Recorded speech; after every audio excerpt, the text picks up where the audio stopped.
Bonjour tout le monde, c'est Pyro et on se retrouve pour une nouvelle vidéo.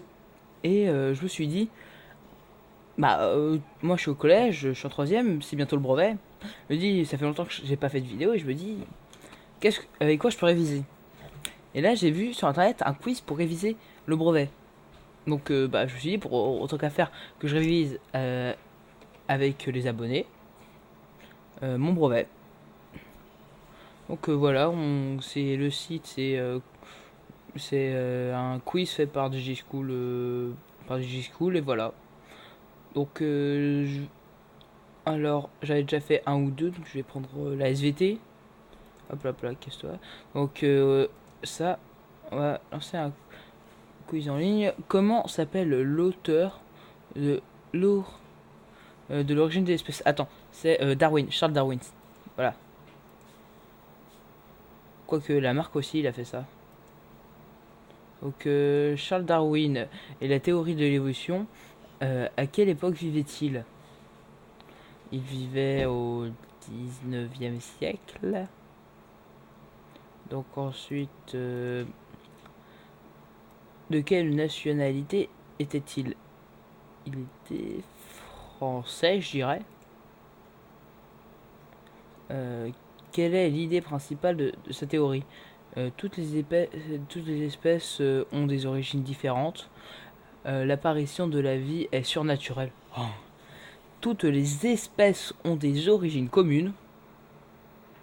Des espèces apparaissent sans lien avec l'autre. Alors, toutes les espèces ont des origines communes. Ouais, c'est ça. Hop là, validé. À quelle occasion a-t-il eu cette idée? Dans son laboratoire, en se promenant face à la mer, un voyage en bateau. Il a fait une expédition dans tout, sur Terre et tout, là. En faisant le tour du monde, voilà. Comment appelle-t-on cette théorie? La théorie de l'évolution. Le darwinisme. Hop là. Quel phénomène est à la base de cette théorie? La sélection artificielle, la prolifération des espèces, la sélection naturelle, l'intervention divine. Quel phénomène est à la base de cette théorie? Je comprends pas la question. S'il vous plaît, aidez-moi. Donc la sélection artificielle, tu dirais? Sélection naturelle, prolifération des espèces. J'hésite entre la B et la C. On va mettre la C, hein, ça devrait aller. Quel scientifique n'a pas travaillé sur cette théorie? Lamarck a travaillé. Pasteur, Pasteur. Charles Darwin et la théorie, nanana. Sur quelle espèce le moine Mandel a-t-il réalisé ses expériences? Alors, je connais pas du tout, hein. Alors, il n'a pas fait sur les mouches, parce que ce serait con. Sur les petits pois, ce serait chelou. Sur les souris, de toute façon, les souris apprennent cher dans les expériences. Quelle affirmation est fausse? L'homme est parti des hominidés. L'Australopithèque, l'homme de Néandertal, l'Homo erectus sont des ancêtres de l'homme actuel. L'homme et les grands singes n'ont aucune origine commune. Alors, cela est très fausse. Et le chimpanzé partage une... Ah, 8. Il va falloir que je révise encore un petit peu plus. Hein. Ah, il était anglais. Moi, je sais pas. Et je me suis trompé dans... il avait fait sur des petits pois. Vous l'avez dit que c'était pas sur des mouches, hein. Après, qui eût cru?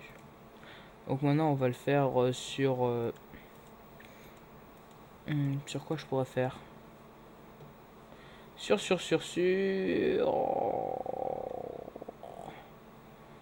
Tac. On va le faire sur... maintenant, on va faire sur de l'histoire. Allez, de l'histoire. Ah, j'ai cliqué. Je voulais pas. Je voulais pas cliquer, je vous jure.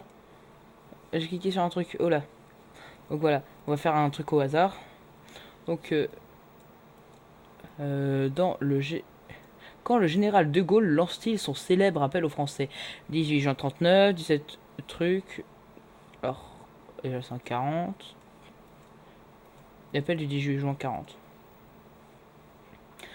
Parmi ces propositions, quelles sont les conditions de l'armistice? Parmi ces propositions, quelles sont les conditions de l'armistice? Les Français doivent livrer tous les juifs du pays. Les Français doivent payer une indemnité de guerre. Non. Le pays est désarmé. L'Alsace et la Moselle sont annexés par l'Allemagne. C'est ça le plus important. Quelles régions françaises sont occupées par l'Allemagne nazie jusqu'en 1942? Nord-Est. Je peux en mettre plusieurs? Ah ok. Non, c'est le Nord-Ouest.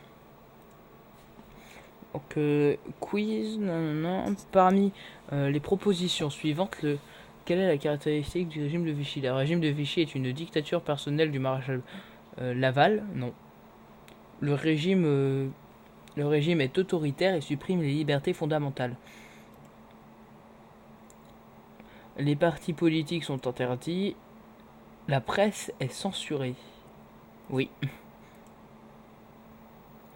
Quiz, l'effondrement de la refondation républicaine. Quelle est la devise du régime? Patrie, famille, travail, famille, patrie. Voilà. Parmi les propositions suivantes, lesquelles sont les vraies? J'espère quand même pas avoir une mauvaise note au brevet. En fait, c'est l'histoire, j'ai pas mal révisé, je crois. Régime de Vichy est xénophobe et antisémite. Xénophobe, qu'est-ce que ça veut dire? Le régime de Vichy collabore avec l'Allemagne dès la signature de l'armistice. Les rafles du Veldiv est orchestré uniquement par les Allemands. Je crois pas. Le régime de Vichy collabore économiquement en fondant le STO. Est-ce qu'il y a le dernier? Je sais pas ce que c'est xénophobe, mais je sais qu'il est antisémite, donc on va mettre ça. Tac, tac, tac. Les actions quelle action de résistance? Or, le FFI, c'est les forces françaises. Je sais plus, je crois que c'est international, un truc comme ça. De la lutte armée. C'est ça.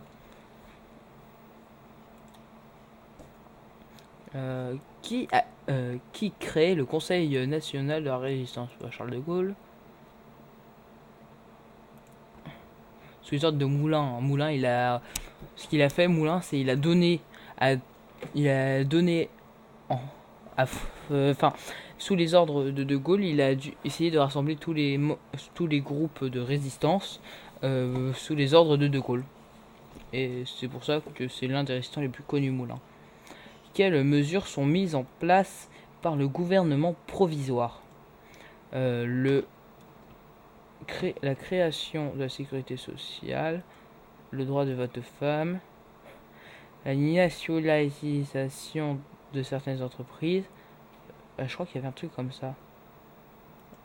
Ah, je sais plus du tout, je crois qu'il y a toutes là. Bah, soyons généreux. Quelle date la République est finalement établie? 1947. Et j'ai 5 sur 10, je suis très nul. Franchement, je suis choqué, je suis extrêmement nul. Donc les Français doivent livrer les Juifs. Ouais, c'est parce qu'il fallait toutes les cocher, sauf une. Ok. Allez, sans con là. Donc là j'ai bon, donc là j'ai bon. Parmi les propositions suivantes, lesquelles sont les vraies? Le régime de Vichy collabore avec l'Allemagne dès la signature de l'armistice. C'est pas vrai? Ok. Ah oui, puisque c'est quelques jours après que Vichy met son petit régime de merde là. Qui crée le truc international? Jean Moulin, merci hein. Franchement, ça valide beaucoup hein. Ouais, bon, c'est quand même sous les ordres de Gaulle qu'il le fait. Et c'est en 1946 parce que j'ai pas revu mon cours. Hein. Voilà. Donc maintenant, hop la poubelle. Et on va ça fait pas très longtemps, mais je vais couper ma vidéo maintenant et je pense que ça devrait suffire.